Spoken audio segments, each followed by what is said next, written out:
Theater 5 presents The Corporation.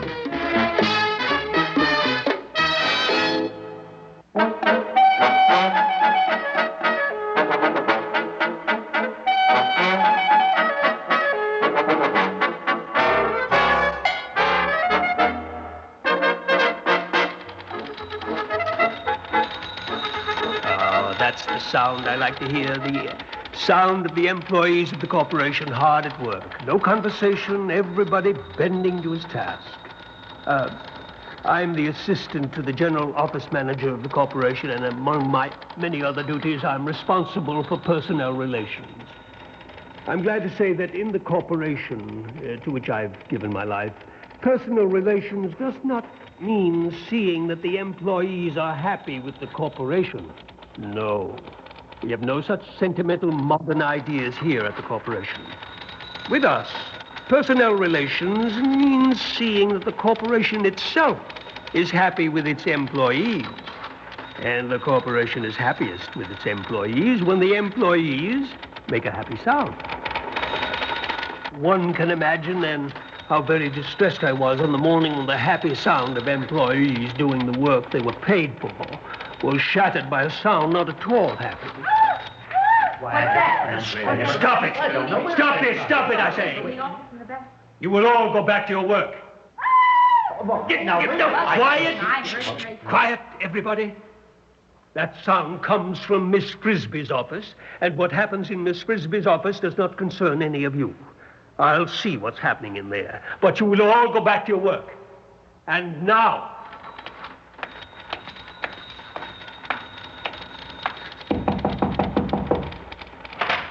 Miss Frisbee, perhaps you can explain yourself. Oh, Mr. Dinwiddie, look at this. Look at what? This letter. Letter? This isn't a letter, it's a memo. It's on the large-size memo sheet, and I must Read it. I must say that whoever wrote this short message should have used the small-size memo paper. Mr. Dinwiddie, will you read what it says? To Mary Frisbee, from X. Resign from this corporation or something very bad will happen to you. Miss Frisbee, you tell whoever wrote this memo never to do such a thing again. Mr. Dinwiddie, how do I know who wrote it? It's addressed to you. But it comes from somebody named X. How do I know who X is? X is whoever is a friend of yours who... Friend? Whoever is a friend of yours who plays practical jokes. Mr. Dinwiddie, I don't think this is a practical joke. Well, there you have it. That attitude is exactly why this must never be repeated. You're a valued, efficient employee. You have been here, almost 15 years, isn't it? But this sort of thing impairs your efficiency. That is why it must never be repeated. But, Mr. Dinwiddie... Not one more word. But, Mr. Dinwiddie, this isn't a joke. Nonsense. Of course it is. It has to be a joke. A joke, I may say, in very bad taste, Miss Frisbee. Now get back to work.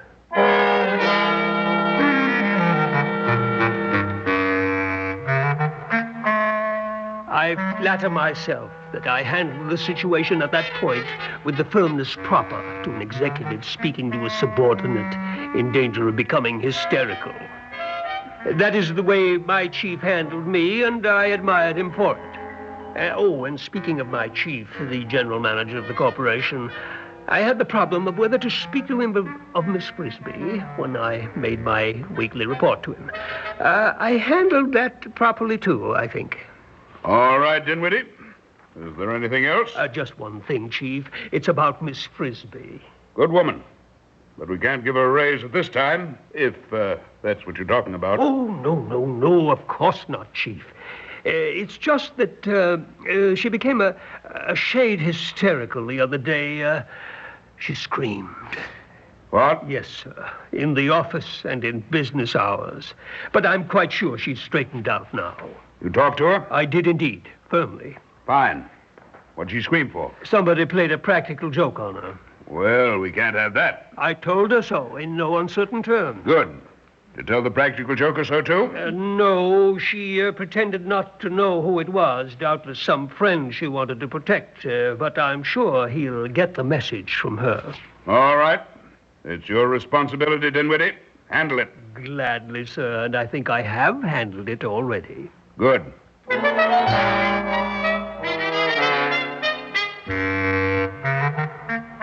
It did no good to Miss Frisbee, of course, that there was now this blot on her record, but she'd been for so many years such a fine employee that one lapse like this would not be too serious.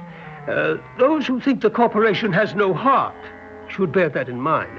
I cannot emphasize too clearly this fact. Miss Frisbee would have had no trouble if nothing further of a like nature had happened. But 2 weeks after she disrupted the office with her screams, she came to my door. Mr. Dinwiddie? Oh, yes, Miss Frisbee, what is it? It's happened again. What has happened again, Miss Frisbee? Be precise. It's happened 5 times, Mr. Dinwiddie. The anonymous letters. Memos? Memos, then. 5 times, Mr. Dinwiddie. Look at this. Resign, Miss Frisbee, or I'll take pleasure in inflicting searing, torturing pain.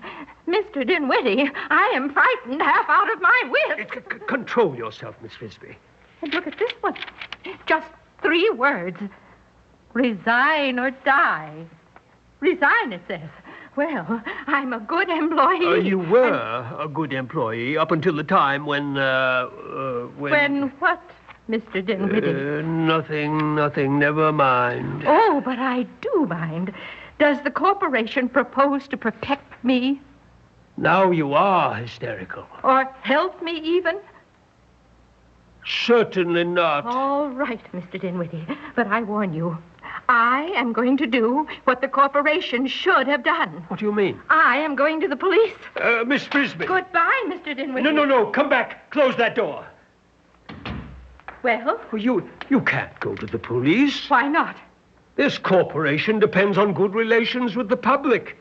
What kind of an image do you suppose the corporation would acquire if it got about that... That it has no interest in the fact that some maniac is writing threatening letters to one of its employees? Really, Miss Frisbee, this isn't my fault, and it certainly isn't the corporation's fault that you're... That I'm what? That you're the kind of person that gets anonymous letters. Oh. Really? Well, that settles it. I am going to the police now. No, please. I'm sorry I said that. Look, Miss Frisbee, I'll tell you what. I'll go to the police with you, but we'll be discreet. How is that, Miss Frisbee?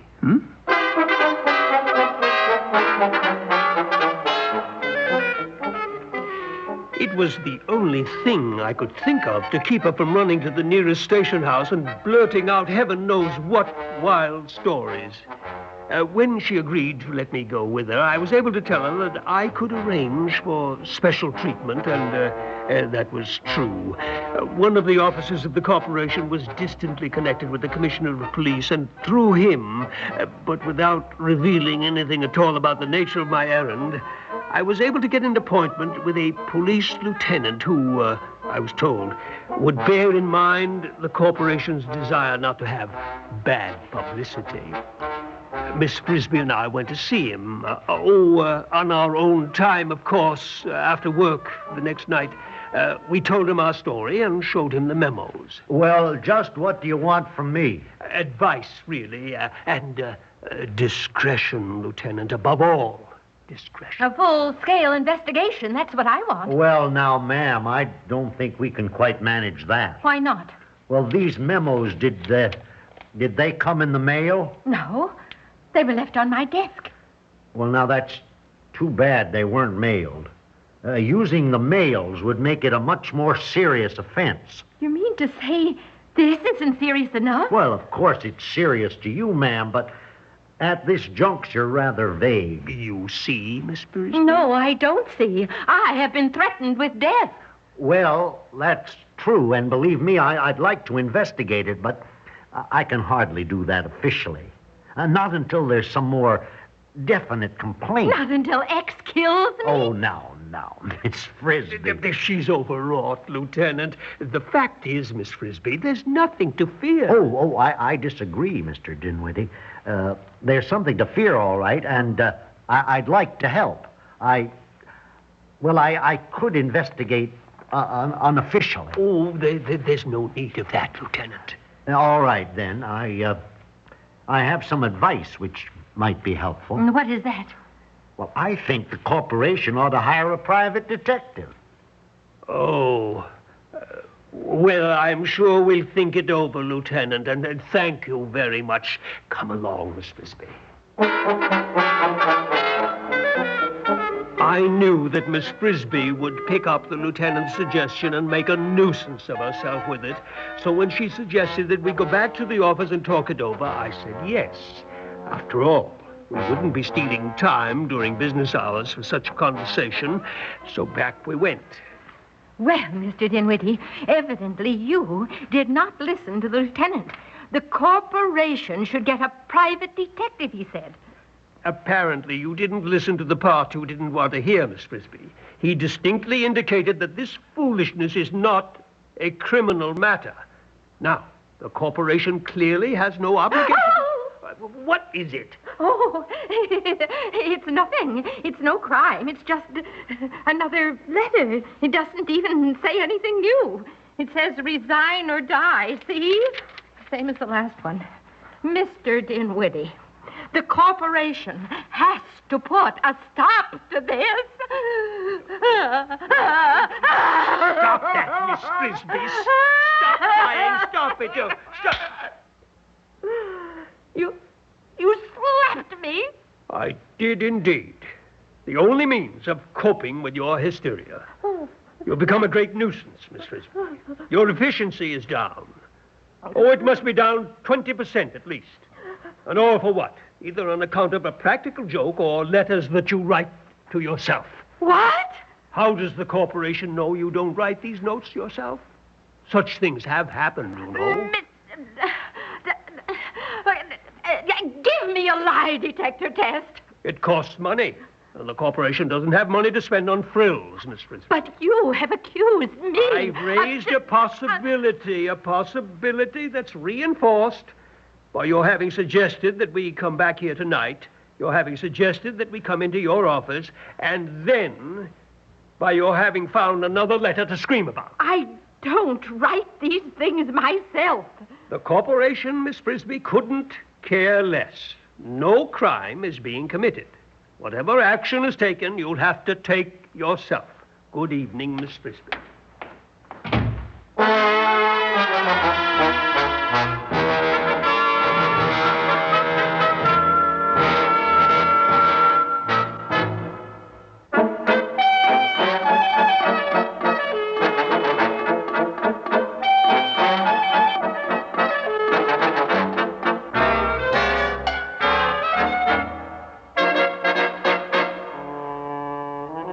You understand, of course, that except for the time when I brought up Miss Frisbee's troubles in the meeting with my chief, I'd talked to nobody about them.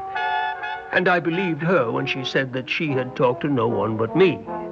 So whatever was done or not done was my responsibility. For this reason, and because I felt it would be sensible to get my position on the record, I spoke to my chief about Miss Frisbee once again. Miss Frisbee? Good woman. What about her? You remember, sir, I told you something about her a few weeks ago. Oh, yes. Something about a practical joke. That's correct, sir. Well, the practical jokes have gone on. I told you to handle it, Dinwiddie. Yes, sir, and I am handling it. I want you to know that. All right, I know it. I don't see why you bother me with this at all. I'm not bothering you with the details, sir. Well, I should hope not. It's just that in view of the fact that Miss Frisbee is creating a good deal of commotion about this matter, not to anybody else but to me, sir, I wanted to be sure that the line I was taking with her squared with corporation policy. Well, what line are you taking with her? A hard line, sir. Hard? Yes, sir. Tough? Yes, sir. Uncompromising? Exactly, sir. That's the line to take. Thank you, sir. Don't let him cause trouble. That's the corporation policy. Yes, sir. Carry on, Dinwiddie.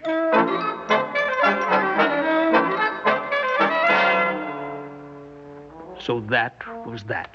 I was behaving in the right way according to corporation policy. I had known that myself, of course, without asking anyone, but more important, my superior knew that I was acting properly in this matter. Regardless of what happened, I was blameless, and it was on the record now. I waited for the next time that Miss Frisbee would come to me. It was 2 days later. Mr. Dinwiddie. Miss Frisbee, you came in here without knocking. I'll knock when I go out. I take it you've had another of those memos? Not a memo this time. For heaven's sake, can't you see what I've got in my hand? Well, that's some sort of whip. Some sort of whip. It's a horsewhip. A horsewhip, Mr. Dinwiddie. I went to the ladies' room, and when I came back to my office, there was this horsewhip lying across my desk. Just what do you want me to do about this? Mr. Dinwiddie, are you a little psycho? Did you leave this whip on my desk? Certainly not. All right. Then you find out who did. It was the middle of the morning. I was in the ladies' room. Somebody must have seen who went into my office. If the whip was not already on your desk when you left your office... Oh, you're accusing me again. Well, Mr. Dinwiddie, I don't care. You may notice I am not crying. That's because I'm so scared I'm past crying. And I'm going to lunch. After lunch, I'm coming in here, and I want satisfaction this time. Do you hear? Or else I'll... Yes, you'll what? Never mind. I'll be in here after lunch.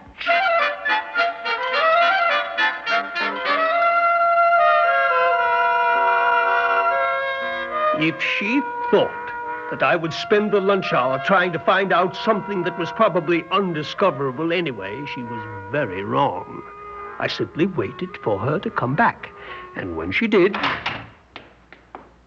Mr. Dinwiddie! Well? You didn't so much as ask a question out there this time, did you? How do you know that? Because I've asked all the girls. They say you never left your office. I suppose you now propose to accuse me once again. No, because if you didn't leave your office, then you couldn't have put this on my desk. What? This gun. Oh, don't point that at me. Don't be so nervous. Here. You can have the gun. And this note. Resign or perish. Well, Miss Frisbee? Well, what?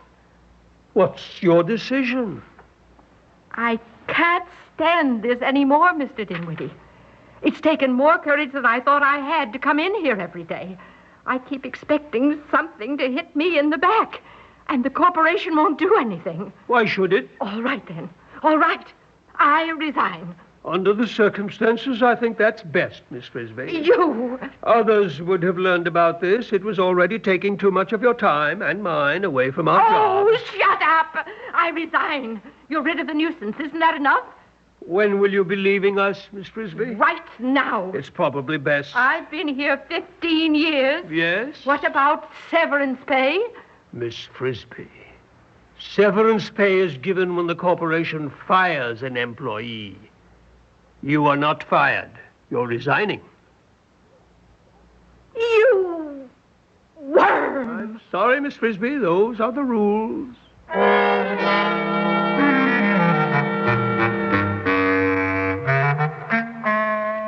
I watched her while she packed her things in her office. That is standard procedure in such cases, especially when the employee seems to have, some sort of grudge against the corporation. It's necessary to see that she does not take any corporation property with her. It took Miss Frisbee quite a long time to pack up. I saw her to the elevator. She never spoke a word to me. Then I went back to my own office. There on my desk... Good heavens!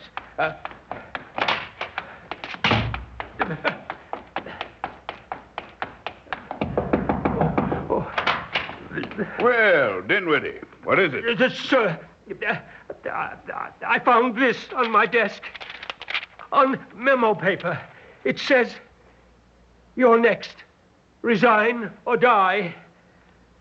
Well, Dinwiddie? Well, what, sir?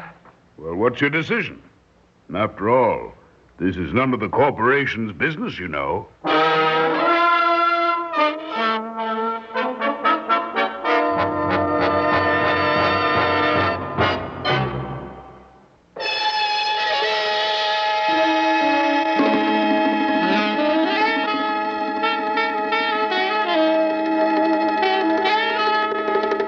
Theater 5 has presented The Corporation, written by Robert Senadella, produced and directed by Warren Somerville.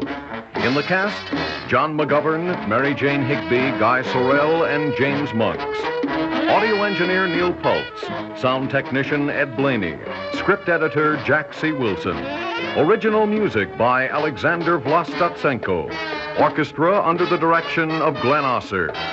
Executive producer for Theater 5, Ted Bell. We invite your comments. Write to Theater 5, New York 23, New York. That's Theater 5, New York 23, New York. This is Fred Foy speaking.